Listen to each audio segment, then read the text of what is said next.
अगर सारे medical test जो हैं वो नॉर्मल आ रहे हैं और ये कंप्लेन की जा रही है कि भाई जिन्नात का ही कब्जा है, तो क्या उसमें वाकई में नफ्सियाती मर्ज में मुब्तला है या कोई इस तरह की साइड पे जाना चाहिए? देखिए, कुछ जगहों पर ऐसे मामला होते हैं, जैसे कि हमारे पास एक पेशेंट आया है और उसका साइकोलॉजिकल प्रॉब्लम कोई नहीं है, ज़हनी तौर पे बिल्कुल ठीक है, उसकी जिंदगी का हर मामला नॉर्मल है और उसके ऊपर कोई वक्त ऐसा आता है कि कुछ खा लेता है या किसी के घर जाता है। तो कुछ ऐसी चीजें, देखिए मेरा खुद का बहुत स्ट्रॉन्ग बिलीफ है कि जादू और ये चीज एग्जिस्ट करती है, लेकिन हमें बीइंग अ साइकोलॉजिस्ट जब हमारे पास पेशेंट आता है तो हम उसकी असेसमेंट करते हैं कि क्या ये जादू जन्नात वाला मामला है या पेशेंट साइकोलॉजिकली इल है। मतलब अगर उसका ज़हन, ख्यालात, वो एक नॉर्मल इंसान है, सारी जिंदगी की चीजें नॉर्मल चल रही हैं, तो फिर इसका मतलब उसके ऊपर कोई असरात होते हैं या उसके ऊपर कोई अमल किया जाता है तो उसकी ये हालत होती है। जरूर इसकी कोई एग्जिस्टेंस है, मैं बिल्कुल इस पर बिलीव रखती हूँ और जब मेरे पास पेशेंट आता है तो मैं देखती हूँ अगर ये साइकोलॉजिकली हेल्दी है तो मैं उन्हें कहती हूँ कि जो आपका ट्रीटमेंट चल रहा है रूहानी, आप उसको जारी रखें। लेकिन बात यह है कि जैसे कि मिर्गी का दौरा, conversion disorder, schizophrenia, bipolar disorder, ये 4 वो डिसऑर्डर हैं जिसमें ज़हनी मसला और जादू वाले असरात दोनों की चीजें मिक्स होती हैं। इसलिए बीइंग अ साइकोलॉजिस्ट पहले हम असेसमेंट करते हैं, क्लैरिटी करते हैं कि क्या ये ज़हनी मरीज है या नहीं है, और हम जब उनकी असेसमेंट करते हैं जो कि फॉर्मल टूल्स भी होते हैं और नॉन फॉर्मल भी होता है, तो जब हम उनकी असेसमेंट करते हैं उससे हमें आइडिया हो जाता है कि ये जादू के साथ है कि ये ज़हनी मसला है। फिर हम ऐसा क्यों होता है कि बहुत से लोग ऐसा ये कहते हैं कि अच्छा हम जैसा सोचना शुरू करते हैं वैसा होना शुरू हो जाता है। एक ये भी मसला बहुत जो वो है सामने आता है, तो इसमें क्या चीज हो सकती है? साइंस क्या कहती है कि ऐसा क्यों होता है? देखिए, ये तो नॉर्मल है ना, आप जैसा सोचेंगे वैसा ही पाएंगे। मतलब आप होप रखेंगे, इसमें ज्यादा मेरा बिलीफ ये है कि आप अल्लाह ताला के साथ जितना अच्छा कनेक्शन रखेंगे उतनी चीजें अच्छी होंगी।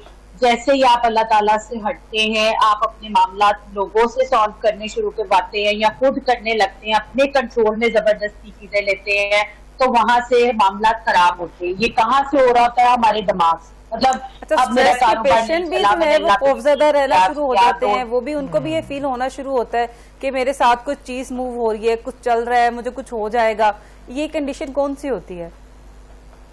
देखिए, पैनिक डिसऑर्डर इसे बोला जाता है, ये भी एक ज़हनी बीमारी है। इसका भी डिफरेंशिएट करना जरूरी है जादू वाले मामला से, कि जब हमें खौफ हर वक्त रहने लग जाए कि मुझे कुछ हो जाएगा, जब ये एक्चुअली मुझे कोई फिजिकल प्रॉब्लम नहीं है। मतलब जैसे मैंने एक पेशेंट देखा, उसने मुझे कहा कि मुझे बहुत खौफ आता है कि मुझे दिल का दौरा पड़ जाएगा और ये 5 साल से हो रहा है। तो मैंने कहा आपको दिल का दौरा कभी पड़ा? उन्होंने कहा नहीं, ये सिर्फ मेरे ख्यालात थे। मैंने बहुत इलाज अपना करवाया, जादू का, जिन्नात का, मुझे किसी चीज से कोई फर्क नहीं पड़ा। तो एग्जैक्ट सी बात है कि ये पैनिक डिसऑर्डर, कि उनका जहन किसी चीज के बारे में खौफजदा होता है, फिर बॉडी वो साइंस पिक करती है, हार्ट बीट तेज होती है, सांस फूलने लगता है और रेस्टलेसनेस की कैफियत आती है, पेशेंट को लगता है कि मुझे कुछ होने लगा। बिल्कुल ठीक है। सबा से हम ये लास्ट क्वेश्चन करते हैं कि सबा, हार्मोन्स इम्बैलेंस होने से भी जो है आपको मेंटल हेल्थ का इशू रहता है कि ऐसी एक्टिविटीज हमारे साथ होना शुरू हो जाती हैं?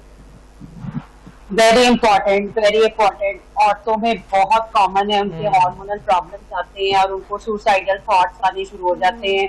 उनकी लाइफ में कोई डिप्रेशन, एंजाइटी वाला खौफजदा प्रॉब्लम नहीं होता, कोई ट्रॉमा से वो नहीं गुजरी होती, लेकिन उनका दिल चाह रहा होता है अपने आप को खत्म कर दूं, कुछ कर लूं। वो चीखने लगती हैं, रोने लगती हैं।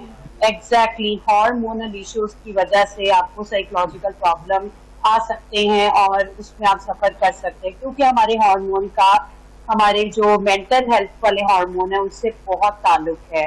तो मतलब अगर हमारा इसका होना चाहिए, देखिए उसमें यह है कि आपका जब हार्मोनल प्रॉब्लम आता है, तो जब आप हार्मोन ले रहे होते हैं अपने हार्मोन को बैलेंस करने के लिए, तो साथ साथ आप थेरेपी या सेशंस को लाजमी ले। उससे ये होगा कि आपको कुछ टेक्निक्स बताई जाएंगी कि आप उसको कोप कैसे करें, बजाय इसके कि आप उसमें सफर कर करके एक तरफ आपका हार्मोन चले और दूसरी तरफ आपकी साइकाट्री की दवाई शुरू हो जाए। क्योंकि हार्मोन जब आप ले रहे होते हैं हार्मोन को बैलेंस करने के लिए, तो एक सिचुएशन हार्मोन दवाई के साइड इफेक्ट की ऐसी आती है कि आपको सुसाइडल अर्ज और टेंडेंसी सेवेरली बढ़ जाती है। जैसे मैंने कुछ औरतों को देखा या आदमियों को देखा जिन्हें हार्मोनल इश्यूज थे, तो वो इतना ज्यादा हार्मोनल प्रॉब्लम की वजह से डिस्टर्ब हो गए कि वो अपने घर को छोड़ के भाग गए, उनकी मेमोरी खराब हो गई, वो किसी को पहचानना भूल गए। और ये सब तब होता है जब हम हार्मोन के इशू को अपने वर्स्ट प्रॉब्लम्स के साथ, अपने साइकोलॉजिकल प्रॉब्लम्स को ट्रीट नहीं करते। जब आपको हार्मोन का प्रॉब्लम आता है तो 100% सी बात है, आपका स्ट्रेस लेवल जो है खराब हो जाएगा, आपकी एंजाइटी बढ़ जाएगी, आपका डिप्रेशन बगैर वजह के ज्यादा आना शुरू हो जाएगा, आपको गुस्सा आना शुरू हो जाएगा, आपके डिसीजन जो बनाने के प्लान्स है, प्रोसीजर है, वो खराब होने लगे। तो लास्टली जब आपको हार्मोनल इश्यूज आते हैं, आप साइकोलॉजिस्ट से थेरेपी काउंसलिंग ले ताकि आपको साइकाट्री की दवाई की तरफ मत जाना।